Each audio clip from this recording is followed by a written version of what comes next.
right, folks, welcome back to the Coachful Coaching Leadership Podcast. And I'm here today with Brianne Ligori. Brianne, how's it going? It's going good. How about you? No, I'm doing wonderful today. So how's things going today? How's the week been? The week has been great. I just came off a week of vacation last week, so it's always like kind of a rush getting back into the flow. But once you get it, you're good. So far, so good. Have you had your post-vacation vacation? I need the post vacation. That's what the weekend's for, right? I'm headed up to the lake, so I should be able to get a little downtime, which is great. Oh, well, we'll talk about it off camera where the lake actually Yeah, is. But the lake. yes, I love being near water. I love cottages. Yes, So so peaceful. yeah, we'll talk about that offline. All right. Sounds good. uh, so, Brienne, how about you introducing yourself to everyone out there? Yes. Well, thank you so much for having me. I'm really excited to be here with you today. So for me, I lead a couple of businesses. So I lead the Leader Coach Intensive as the CEO of that organization. So we work with leaders across the world to train them, to support them to become stronger coaches. So it's a coach development program that we lead. We work with certified coaches and leaders in organizations. So lots of fun doing that. I also lead a company that is built around a book that I wrote, and it is all about helping people in life and at work find more joy. Because really, that's what we're here for at the end of the day, right? Mm-hmm. And I also work as a leadership coach at the Women's Leadership Intensive, where I support women all over the world through all different industries to lead as them, to show up as who they truly are as a leader. So oh my gosh, I'm busy, but it's fun. It's so fun. Every single thing that I do, I absolutely love, and I feel so much passion towards. So very, very grateful for the opportunities. Wow, you got a lot going on. I feel like I've done nothing in my life, Brienne. No, it's a fun life. It's fun. Oh, it absolutely is. Well, so let's. I want to have some icebreaker questions with you. I asked you about what have you changed your mind about lately, and anything you've doubled down on, and you talked about pace of work. Can you talk about that? Yeah. So as somebody who left corporate a couple of years ago and, for some reason, why did I launch two businesses at once? I don't know what I was thinking. I had a ton of fun with it, but what I find that I was doing was I was getting into the real doer mode. All I wanted to do was check off things on my to-do list, get things done. It's almost like part of my sense of worth was really just connected to do. And after about, a year and a half of that, I started to feel like I was becoming a little bit burnt out. All I was doing was do every day. So I realized that I needed to start to reset that balance a little bit and shift my time and attention to also being, as I call it. So really balancing out that doing and being. After all, we're not human doings, we're human beings. And I was falling very much into that trap. I think society conditions us to believe that our success is connected to what we can get done, how much we can produce, all those pieces. And so big, huge self-reflection for me and just slightly shifting the way that I lead my day and making sure that I'm building in those components of being where I'm able to go for a walk, where I'm able to journal, where I'm able to read and just reflect on what really matters to me. So Mhm. that when I do get to the point where I'm doing, which is still very often, we need to do to get stuff done and be successful in life.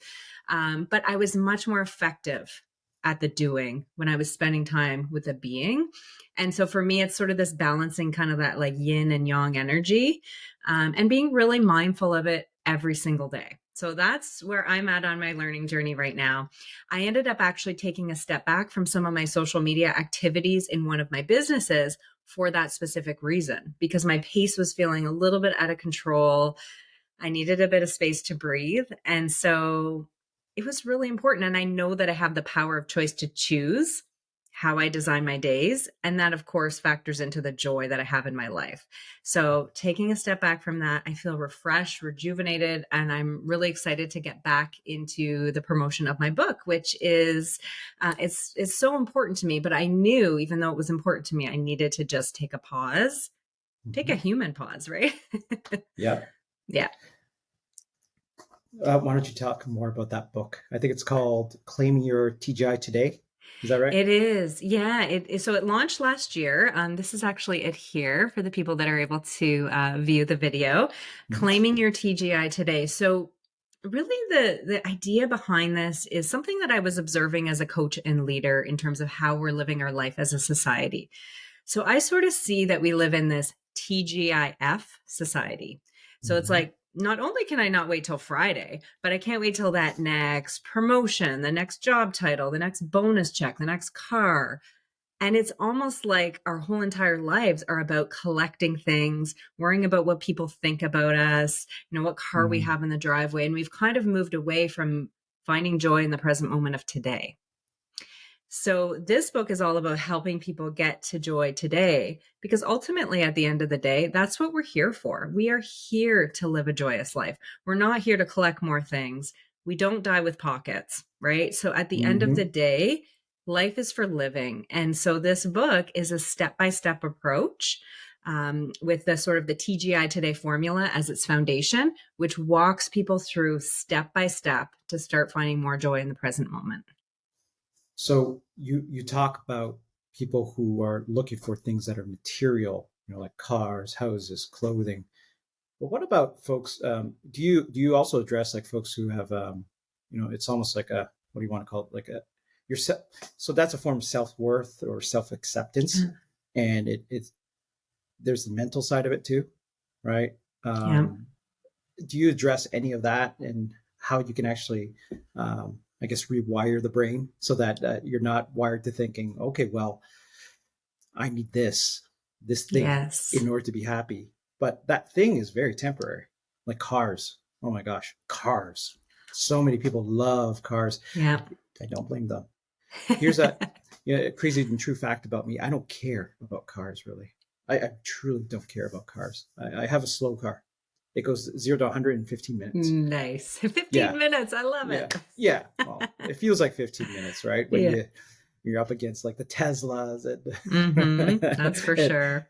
so I guess yeah, just along the mental side of things, like what do you address there in the book? Yes. Yes. So this is a really big piece. And the biggest piece is sort of the formula that actually helps us get there. Because so many people want to find more joy in the present moment, but they have no idea where to begin.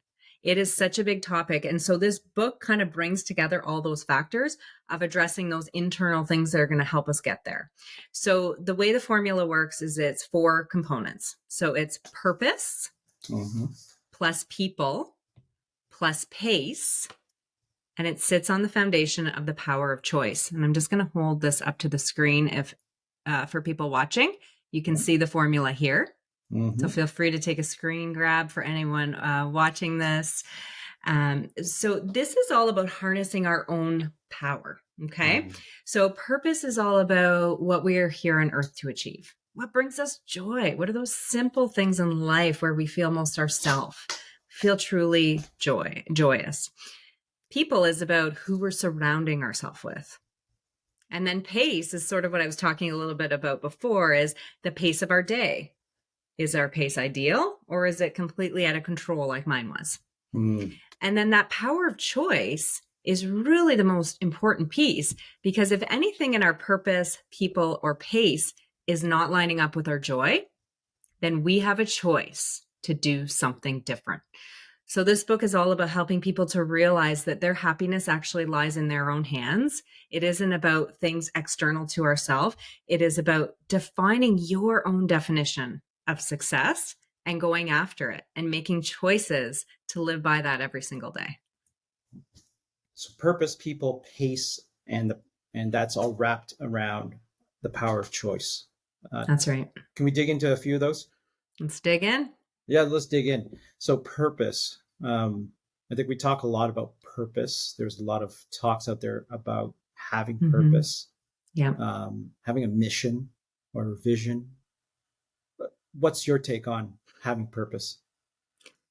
Well, it's definitely one of my core values is definitely leading with purpose. But I think it's also kind of resetting the definition on this because I think in the media and society, they've kind of held this belief about purpose that it's this massive grand moment, right? It's Hmm. summiting Mount Everest, it's quitting your job and starting a business, it's, moving to Bali and meditating all day, whatever, right? These are huge things that aren't always realistic. And so for me, my take on purpose is that actually can be found in those simple moments. It can be found in those things every single day where you just feel pure moments of bliss. You feel like your authentic self. Um, you simply just have a sense of calm. So that's one really important piece is it doesn't need to be a grand moment. It can be happening every single day. Because if we're thinking it's a grand moment off somewhere in the future and that we're eventually going to get there, then we're not living in that moment of joy every day. So Mm. kind of configuring our definition of Mm. purpose is the first important piece. Yeah. Yeah. And then the other piece also around purpose is it grows and it evolves. It changes almost daily. If you had asked me 15 years ago, would I have been an author and a leadership coach and somebody that trains certified coaches all over the world? I wouldn't even been on my radar, right? So as we grow and we learn and we increase our ability to have an impact on the world, so does our purpose. And so not getting too attached by saying, okay, I kind of have an idea of what my purpose is today, but I don't feel like I have to attach on to that forever. It's kind of like, Mm. being open to everything, being open to possibilities that will shift as you take each step towards your purpose in your life. Mm. So, so this begs the question for me. Like, I love what I'm hearing, by the way, and it's enjoying those small moments as you are moving towards something bigger, right? Yeah. I guess how do you balance that? Like, there's folks. Let's just use work as an example. It's pretty mundane. I'm working Hmm. towards promotion, Yeah. right? Is that purpose? Could that be purpose? Well, I think it depends on the individual. It's very, very unique to everybody. And Mm. so I think back to my corporate career. So although I'm living my purpose pretty much every day, all day right now, there were still a lot of moments of purpose in every single role that I had held in my corporate life. So, when I was training leaders and helping developing coaches, I was very much in my purpose because I was able to be creative. I love creativity, creating, beautiful things, presentations, and kind of Mhm. getting up on stage. And so for me, because those are moments of joy, that I was absolutely in my purpose. Although I, wasn't leading my business and doing those things Mhm. 100% of the time, there are threads in every single day that you can decide to look at things differently. You Mhm. can decide to make those connections between your purpose and your job. So if you're not able to move on from a particular job or have that dream job yet, that is okay. You can shift the way you're experiencing the world by looking at things differently and choosing to see connections to your purpose. Yeah. No, thanks for sharing that, Brianne. I bring up Welcome. that example because it's probably one of the most common things you hear from folks. It's like I'm working Hmm. towards a promotion. Okay, this could be another 2 to 3 years, 4 years, 5 years. What do you enjoy about what you're doing right now? Right? Exactly. In my world, it's you better love tinkering with technology. Hmm. You better love talking to people and being curious and understanding their business and their processes, like just a genuine curiosity. And you gotta love being on stage and Hmm. being a show person, just Yeah. dazzling the crowd. I mean, we're talking about a Swiss Army knife here, right? Yeah. But that's my job. And if you don't truly enjoy any of that stuff or one of those things, that promotion is really it's burnout. It It's a grind. is. And I start to question then what is your motivation for that promotion? So I want Money. to get into questions about, yeah, what is meaningful to you in life? Yeah, so you Hmm. want money, but why do you want that money? So we Hmm. start to get deeper. I want to support my family. I want to really enjoy my life. Okay, so let's dig in a little bit deeper around all those motivators Hmm. because those things are really what matter. It's not that external thing or having that job title on LinkedIn. We need to connect in with the deeper roots. And Yeah. if those deeper roots aren't connected to the goal, then likely, as coaches, we know that goal may need to shift. And so Yeah. it's supporting people to really realize what really matters to them and where are those drives for that promotion or that car or whatever it is, where is that coming from? And Hmm. how do we kind of untangle some of those things if there's ego involved, if there's fear involved, and start diving into some of those things to really support people to uncover who they truly are. Yeah. It's it absolutely is like, and that's the power of coaching, of knowing how to actually Yeah. coach, right? And Yes. ask those deeper questions. And that's one thing I personally benefited from learning coaching. Um, one of the funny things I do want to get your take on this. Like I don't know, it's definitely not folks in my generation. It's probably the folks who are just starting out working, or first within the first 10 years of their career, that I've heard. I got to be progressing every 2 years. Otherwise, I'm not cutting it, Dave. And I remember talking to someone about that, Brianne. I was like, oh, pause right there. Like, Yeah. I've never heard of this. Like, very sincerely, I've never heard of this. First time recently. And I go, who's saying this? Everyone. Well, who's everyone? Yeah. And I feel like it's a conversation with my teenager saying, oh, everyone's doing this. Like, who's everyone? Oh, your Yeah. friends. So Right. have you ever encountered something like that? And I'm just curious, like your take on that. Oh my gosh, absolutely. I was one of them. I had to put Okay, that out there. I so was, if you so look at my everyone is. LinkedIn, yeah, boom, boom, boom, boom, boom. Like if you looked at my LinkedIn profile, like I literally had like, I think like 10 different jobs in the matter of like, 15 years kind of thing, right? Ding, ding, ding, ding, ding. Right. And so I think it's possibly a generational thing, right? Like I'm kind of like a first year millennial. So it's almost like that society has conditioned us to believe that success is all of the things that lie outside of ourselves, the job title we Mm, hold, the money that we make, all of these pieces. Like how many times in our life do we get asked, okay, like when's the next thing? Like, what university are you going to? When are you getting married? When are you having the kid? When are you having the next kid? When are you moving? Like, it's like, there's all that there is to talk about is that next thing, progression. Yeah. progression. And I think that it's a fundamental thing that we need to shift in our society, that success is all of these things, progression, rather than success is actually knowing who you are, what you want, and going after that. And Yeah. so I would ask a lot of deeper questions around why that is. What is that giving them when they're getting to that next role? What success do they feel when they get to that next role? Like what are the benefits of getting there? And really dive in to see what the roots are behind that so that we can help that person shift. However, if that person's not ready to shift that mindset, it's not our problem at the end of the day.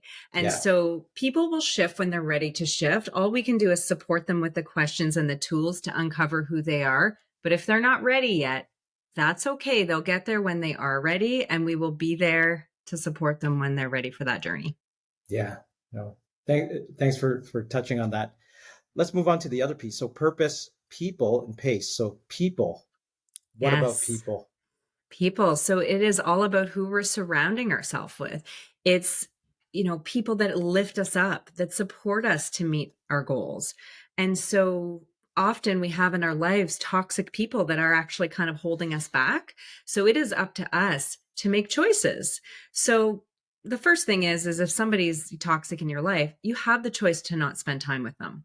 If it's a family member that might be tougher, then you have choice to set boundaries. You always have choice. We are never victim of our circumstances.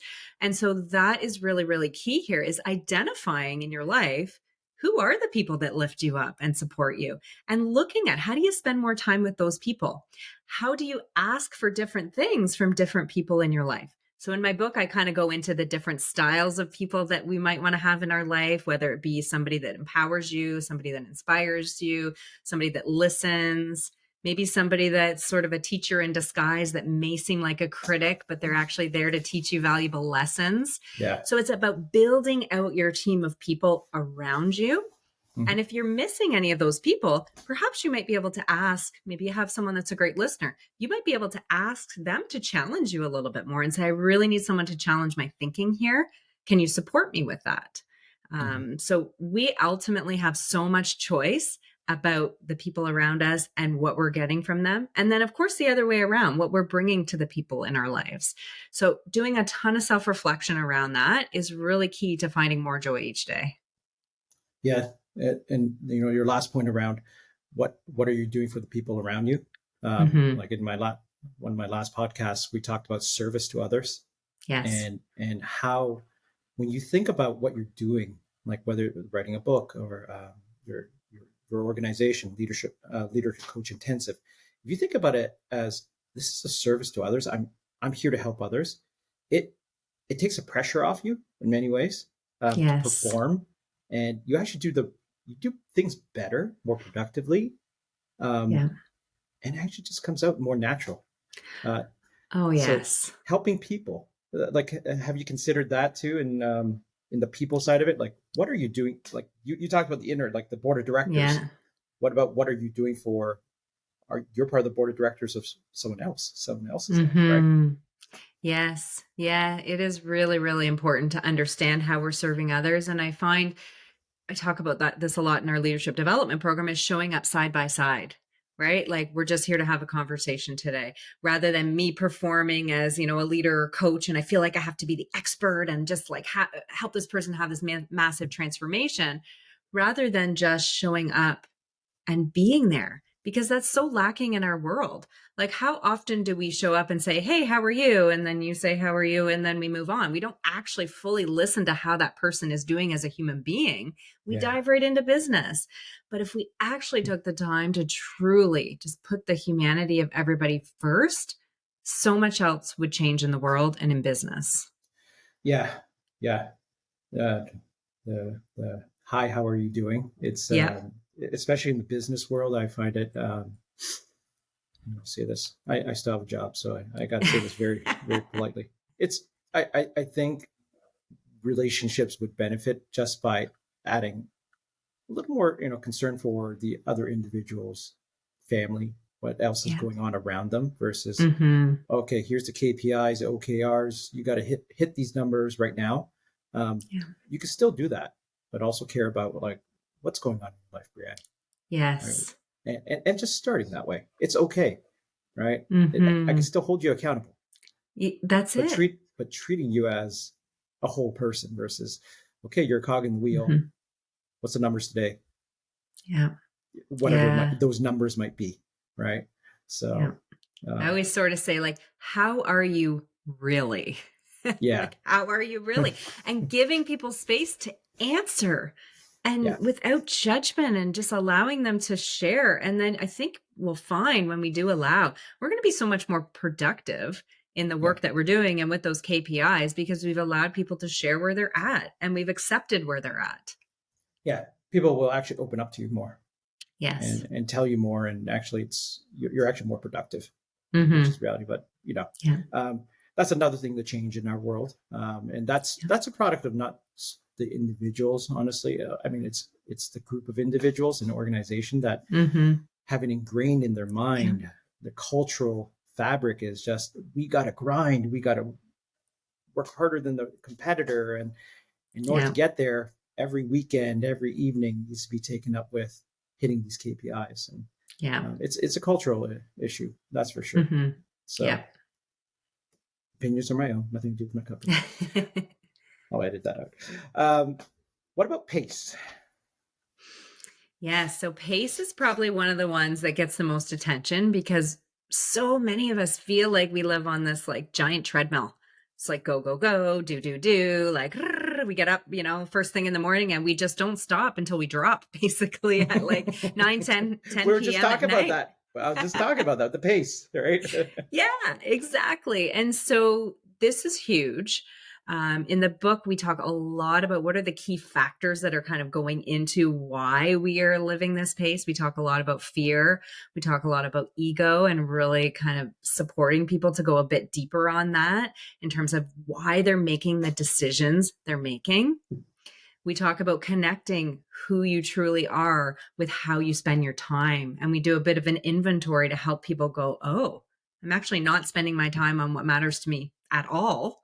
Or I'm kind of there, or I'm there pretty good. So allowing people to really have the mirror being held up to them to go, I need to make some changes. And then Mm. allowing them to kind of self discover, self decide. The book is very much written in a coaching approach way. So it is a book you do rather than a book you read. So you actually go through each of these sections, writing down your reflections and creating your own plan. So by the end, you have a plan of the choices that you're going to make to do something different around each of the areas. And pace is often one of the big ones for many people. And the organizations I work with and do these workshops and things, it's usually around pace, Mm. 100%. Yes, the pace. Yeah. So all this is wrapped around the power of choice, Yes. and it helps you find joy. Why don't we tie this part of it up? Like, explain that, the power of choice and joy here. Yes, I always think of the great Wayne Dyer. He was someone that I followed very closely. He's now passed, but I still read a lot of his work. And he says, when you change the way you look at things, the things you look at change. Mm-hmm. And so we have the power within us to decide how we want to live our life. If the job that we're in doesn't line up with our values, we have a choice to do something different. Or we have a choice perhaps to maybe weave those values more into our day to day. It doesn't always mean leaving your job. We can really design our life. So, knowing those things about ourselves, knowing our truth is the most critical piece. And that's where we dive into the purpose, people, and pace. And then the power of choice is where the rubber really hits the road in terms of actually making change. Mm. And change usually begins in small incremental shifts.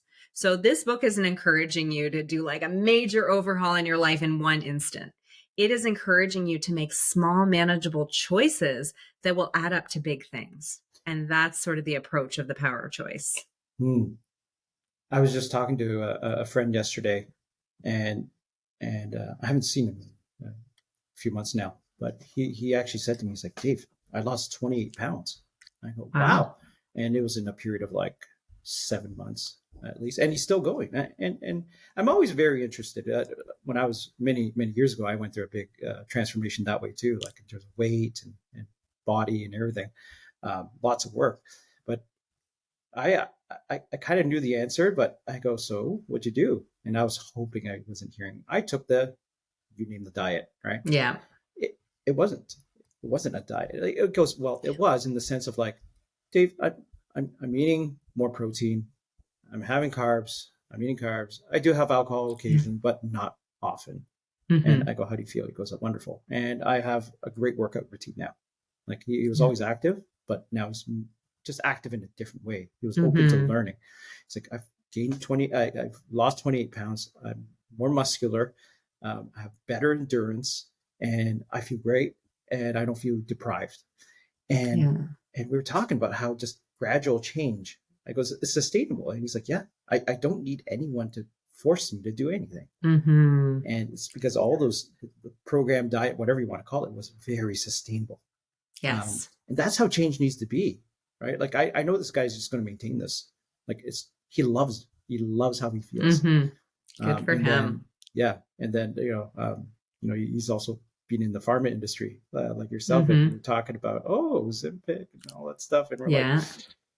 I don't know, slippery slope with It um, you know, is, yes. Another external force, right? So it all comes mm-hmm, back to that internal. It sounds like he's really had a shift in yeah, terms of his fulfillment rather than he's doing it for external reasons. He's doing it for internal reasons, which really changes everything. yeah, yeah. It's got to come from the inside out, right? Mm-hmm. And I could relate in that way where it's, Yeah. when I did it was from the inside out. It's something I wanted, right, Mm-hmm. very dearly. It doesn't matter what the purpose Yeah. was. It was inside out, That's it. and you maintain it, and You you really maintain it. do. You Yeah, really do. And that's the power of coaching, right? Is like us as coaches support people to make those slight shifts. It's not like you come to a coaching session and all of a sudden your world is going to totally blow up and change. It's those mini incremental things that we're supporting people to get to. And that's the power of coaching, really and truly. yeah. And I think that's the more people who can learn about coaching and how Yeah. to coach properly, and I would even disagree with some of the corporate programs out there. Oh, use Mm-hmm. this I won't name the model, right? Yep. And you take a half day course and all right, you're a coach. Yes. It actually, I would say, go out half a year. This is the leadership development course, coaching, That's it. right? That's exactly And I it. guarantee you, you will get 90% of what this job as a leader is supposed to be. Um, Mm-hmm. all the admin stuff, that's not easy, Yeah. pain in the butt, but most of it is coaching and how do you get the most out of people. Customers as well. You can get the most out of Yeah. customers with great coaching.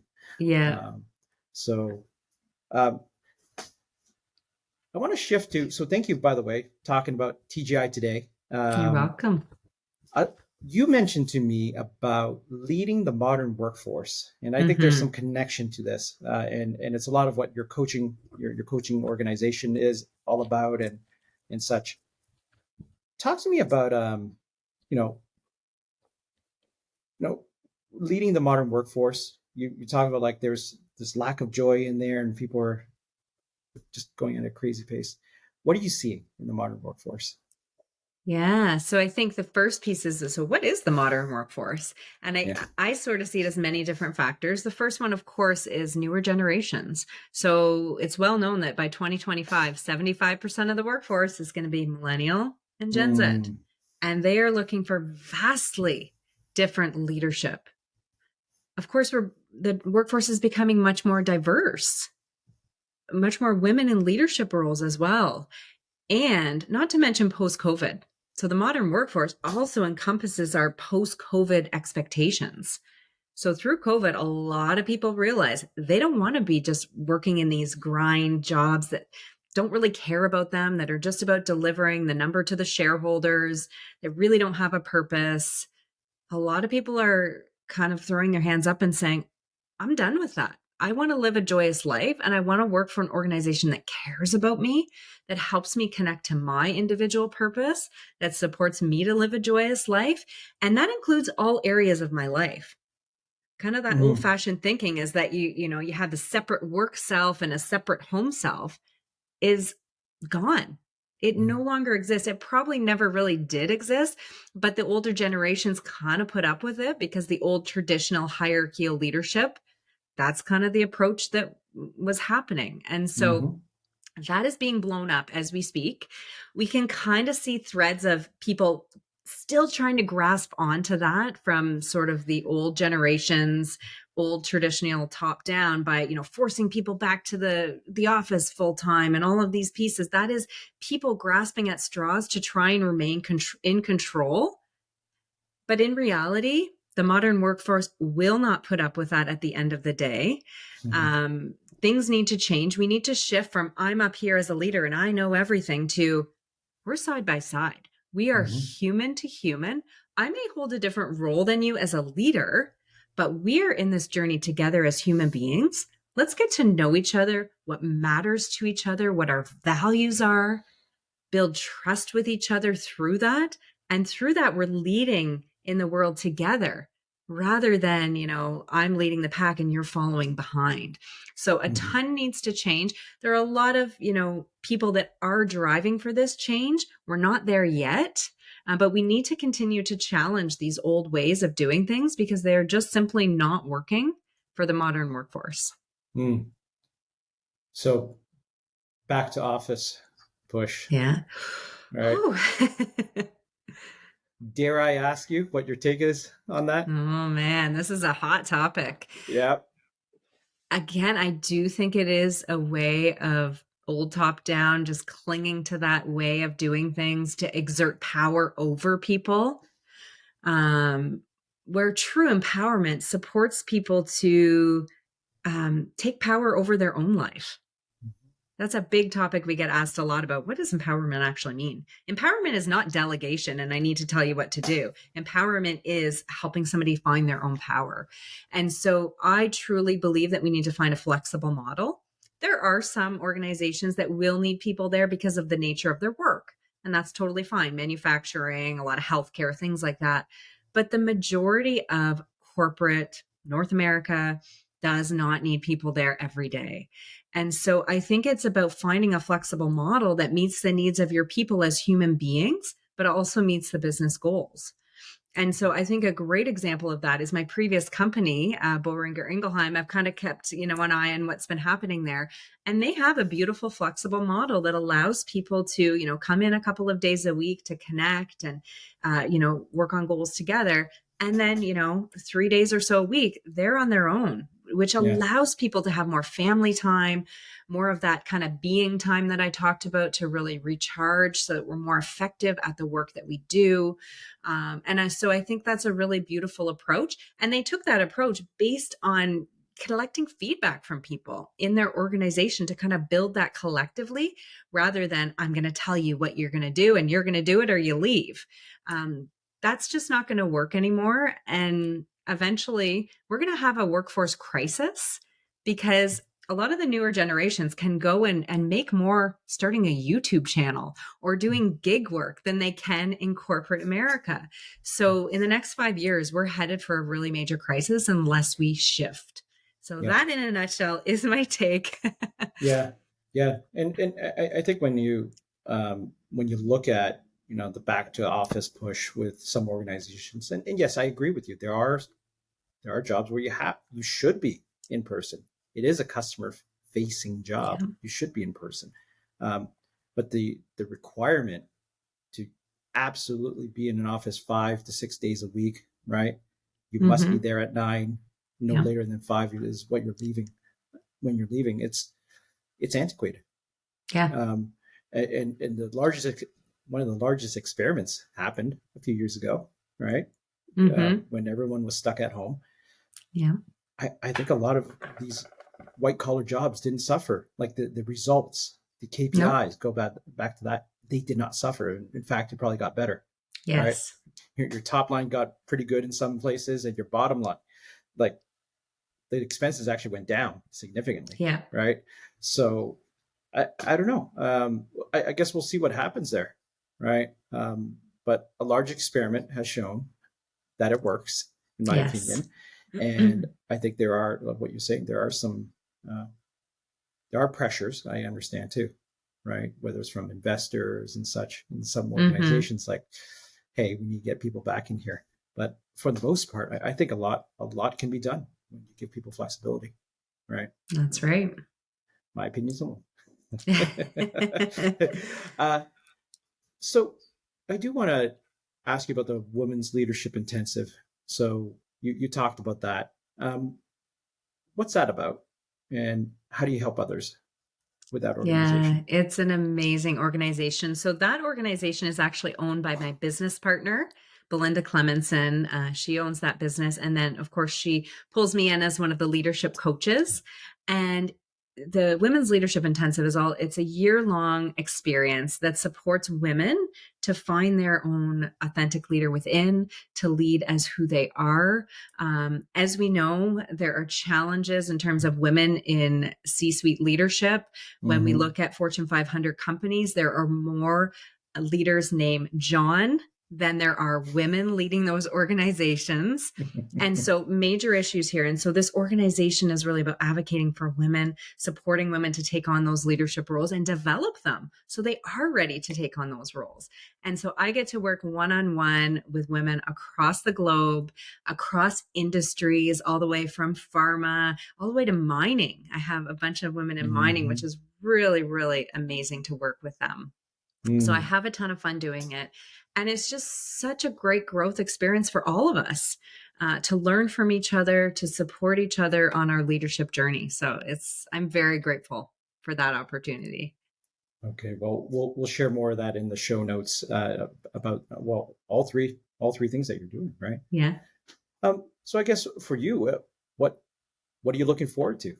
You got three major things going on. You're Oh pushing, boy. you know, you're pushing hard with all this stuff. What are you looking forward to? I'm looking forward to living life. I think this year's been a really big wake up call for me in terms of like, I've always been a push, push, push person, grow, grow, grow. And I think I've really taken a step back to realize that it is okay to have times where you are putting a pause on different Mhm. things so that you can take time for yourself, time for Yeah. your family. My kids, I have almost 12-year-old twins. Their sports have just exploded in terms of the demands there. And so this year, I did take a lot of time off of work to spend and dedicate with them. And Mhm. so I'm looking forward to continuing to make choices that are aligned with who I am, my values. That is how I want to truly live. And wherever that takes me, I trust I will be exactly where I need to be. Well, that's wonderful, Brianne. Thank you. So, um, I want to ask you, if you were to advise the 20-year-old Brianne, what advice would you give her? Yeah, this is a good question. I think when we're at the age, 18 to 20, there are so many pressures on us to decide what we want to do. You need to know exactly what you want to do and what program you're going to take. And then we have parents breathing down our throats saying, like, if you go to this course and you don't do it, you're paying me that money back because you're wasting my money and all this stuff. Not to mention the pressure of like when you're getting married, when you're having kids, when you're moving out. I think we need to take a step back from that and as people trust the journey. Trust that we don't need to have it all figured out. Trust that each step that we take will unveil the next step. Would Mm, I ever imagine I would be where I am today in my 40s? Absolutely not. When I was 18, 20, I took kinesiology thinking I was going to be like a physiotherapist or something. Not even close to what I'm doing. And so that is mhm. okay to have those moments of going down a path and then readjusting and just trusting that it will all be okay. What would she say to you, the 20-year-old self? Oh gosh. What would the 20-year-old say to me now? Yeah, yeah, yeah. If you gave that advice. She would say, "You're crazy. I need to know." And I would say, "That's okay. You're exactly where you need to be, and you will learn these things in time." Okay. Um, 300 skydives. Yeah. What's that about? That's crazy, right? Back in my younger days, in my 20s, my husband and I were like skydiving enthusiasts. We loved it. I think what I loved about it is it took you out of the everyday, right? Like you're so focused. It's almost like a meditative experience because you are literally so focused on every single minute thing that you're doing, all the way from when get into the plane till when you get back down on the ground. Um, I think that was the draw for me. And I didn't Mm, realize it at the time, but it definitely was a very good activity in terms of mindfulness. Of course, there's mhm. many other ways we can achieve that. You don't have to skydive, but Yeah, I was gonna say there's safer things like 100%. like motorcycles and stunt Oh yeah, driving. You know. yeah. Exactly, right? Definitely, I've obviously paused from that once I had my kids or when I was pregnant. I was like, I'm done with this. I'm not going to do this anymore.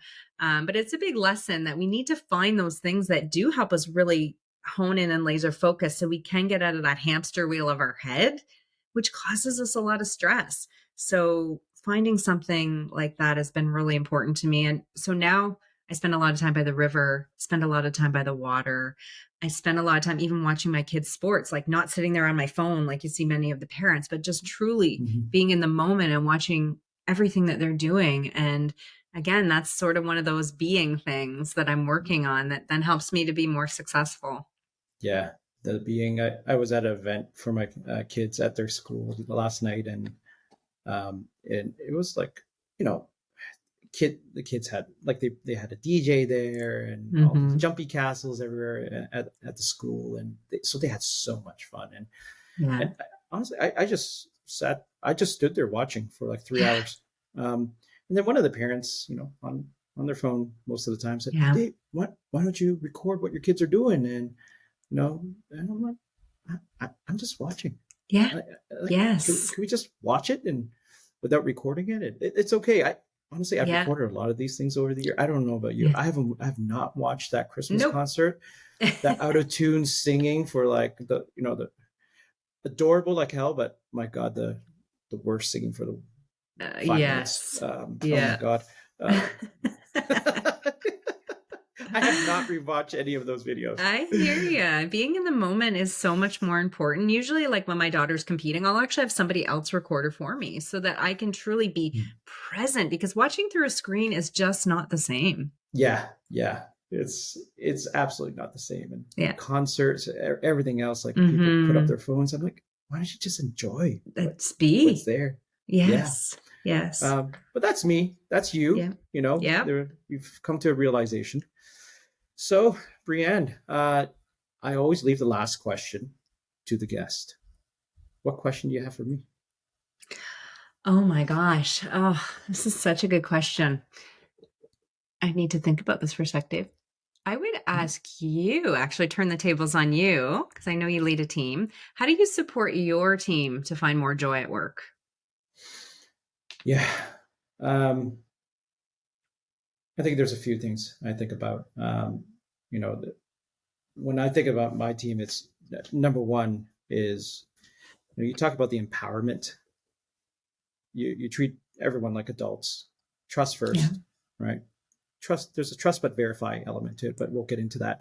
But it is trusting people that they're going to lead their lives and their days, and you know what, you need to step out at noon to do something, whatever, I don't care, 2 hours, Yeah. you don't need to tell me, right? um, just go do it and come back. Yeah. You have permission. How's that? Hmm. Like I like to use that term that a leader used to use. You have permission. Hmm. Just go do what you got to do. Yeah. So just get your work done, right? And if you need help, we're here. um, the second thing is just I really find it's helping folks understand like you're working towards something. Especially like in the last at the beginning of this year, there was a lot of turmoil, a lot of restructuring. A lot of people got laid off, and the my first order of business was start the future today. Hmm. So I understand where we are right now, and it sucks. Let's acknowledge it. Here's where I want us to walk together, holding hands. Here's the direction I want to go together, and let's start the future today. And that's another element of how I think about it. Hmm. Um, and I guess the third thing is we talked about is treat people like humans. You jump on a call, like you need, and this needs to be genuine. You need to be genuinely interested in the whole person. How many kids do you have? Let's talk about the dogs, and Hmm. where are you going in the next few months? What vacation are you looking forward to, and understanding things like that. And I mean, I'm genuinely interested, right? I manage the whole person, not just the work person. And so, I mean, those are three things that come to mind for me, right? Trusting people, uh, Yeah. giving them a purpose to the future, and treating the whole person. Hmm. I think that's actually part of your framework: purpose, people, and pace, right? Yeah, And giving them the exactly. choice. So That's right. I read your book without reading your book, Brianne. All right. Perfect. Cole's notes. Well, Brianne, it's been 47 minutes. So time flew by with me and you. Sure did. Well, thank you very much. And anything else you'd like to say to the crowd before we stop this? Oh, I just think just know who you are and lead as you. I think that will lead to the most joy in your life is uncovering that and re-uncovering who you are as you grow and then making choices to live by that. Ultimately, at the end of the day, that's going to get you where you want to go. All right. Well, thanks, Brianne. Words to live by. You, Brianne Ligori. Thanks, David. Bye. Bye.